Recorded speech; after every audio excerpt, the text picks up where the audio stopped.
Hello friends, आज की video में हम बात करेंगे कि आप किन किन तरीकों से पैसा कमा सकते हैं। आज की वीडियो में मैं आपको जो टिप्स दूंगा वो एकदम बेसिक टिप्स हैं, लेकिन मैं गारंटी देकर कह सकता हूं कि आपको वो टिप्स भी पता नहीं होंगी।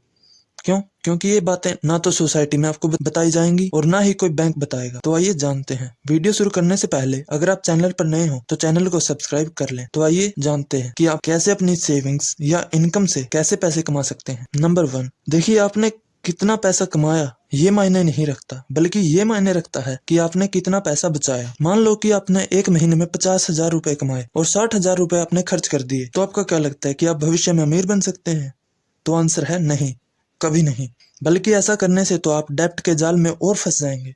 लेकिन मान लीजिए कि आपने 10 या 20,000 रुपए महीने का सेव किया और उसे इन्वेस्ट नहीं किया, तो आप उस सेविंग्स का भी क्या करेंगे? अगर आप अपनी सेविंग्स को सेविंग्स अकाउंट में रखते हैं जहां पर बैंक आपको 3 या 4% रिटर्न देता है, तो भी आप अपने पैसे की वैल्यू को घटा ही रहे हो, क्योंकि हमारे देश की इन्फ्लेशन रेट 7% से बढ़ रही है। मतलब कि आज जो चीज हमें 100 रुपए में मिल रही है वो चीज अगले साल बढ़कर 107 रुपए हो जाएगी। लेकिन सेविंग्स अकाउंट में वो पैसा 100 रुपए से बढ़कर सिर्फ 103 या 104 रुपए होगा, मतलब कि 3 रुपए का लॉस। तो सेविंग्स अकाउंट में आप अपने पैसे को घटा रहे हो, आप अपने पैसे की परचेजिंग पावर को घटा रहे हो। लेकिन मैं ये भी नहीं कह रहा हूँ कि आपको अपना पैसा सेविंग अकाउंट में रखना ही नहीं चाहिए। हमें पैसा तो रखना चाहिए, लेकिन उतना ही रखना चाहिए जितने में आपका 6 महीने या 1 साल का खर्च चल सके। लेकिन अगर आप सेविंग्स अकाउंट में ऑटो स्वीप को ऑन करा दोगे तो आपको एफडी जितना रिटर्न मिल सकता है। अब हम जान लेते हैं कि आपको अपनी सेविंग्स को कहाँ पर इन्वेस्ट करना चाहिए। अब आपके मन में ये आ रहा होगा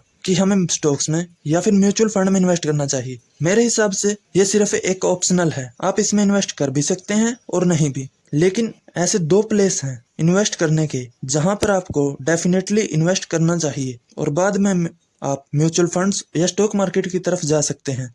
number 1, life insurance. Number 2, health insurance. Number 1, life insurance. किसी भी इन्वेस्टमेंट से पहले आपको लाइफ इंश्योरेंस में इन्वेस्ट करना चाहिए, क्योंकि क्या पता आप कल रहें या ना रहें। लेकिन आपकी ये जिम्मेवारी है कि आप अभी से लाइफ इंश्योरेंस प्लान में इन्वेस्ट करना शुरू कर दें, क्योंकि मान लीजिए कि कल आप, हालांकि भगवान ऐसा ना करे कि आपको कुछ हो जाए, जो आपने लाइफ इंश्योरेंस में पैसे इन्वेस्ट किए हैं वो आपकी फैमिली के काम आ सके।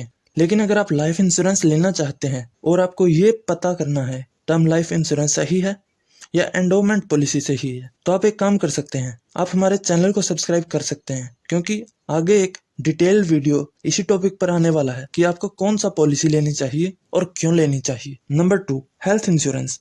लाइफ इंश्योरेंस के बाद आपको जो दूसरी सबसे बड़ी जो इन्वेस्टमेंट करनी है वो हेल्थ इंश्योरेंस में। मान लीजिए कि आपने 4 साल या 5 साल में 10 से 20 लाख रुपए जमा कर लिए या सेव कर लिए और आप सीरियस बीमार हो गए, तो आपकी वो सारी सेविंग्स ताश के पत्तों की तरह बिखर जाएगी और ज्यादा से ज्यादा 10 या 12 दिन ही चलेगी। और अगर आपकी सेविंग से भी ज्यादा खर्च हो गया तो आपको लोन लेना पड़ेगा और आपकी सारी जिंदगी लोन भरने में ही चली जाएगी। इसलिए हेल्थ इंश्योरेंस जरूर लें। अगर आपके पास लाइफ इंश्योरेंस और हेल्थ इंश्योरेंस है तो ही आप आगे इन्वेस्टमेंट के लिए सोच सकते हैं। इन्वेस्टमेंट एक ऐसी पावर है जिससे आप भविष्य में करोड़पति बन सकते हैं। फॉर एग्जाम्पल, अगर आपकी सैलरी कम भी है, जैसे 50,000 रुपए या उससे कम है, तो आप इन्वेस्टिंग के जरिए उस आदमी से आगे निकल सकते हैं जो कि महीने का 1 लाख रुपए कमा रहा है लेकिन इन्वेस्टिंग और सेविंग्स नहीं कर रहा। तो इसलिए अगर आपको सेविंग्स या इन्वेस्टमेंट के बारे में और नॉलेज चाहिए तो आप हमारे चैनल को सब्सक्राइब कर लें, क्योंकि आपको सिर्फ इसी चैनल पर सेविंग्स, इन्वेस्टिंग, पर्सनल फाइनेंस की कम से कम समय में जानकारी मिलती है।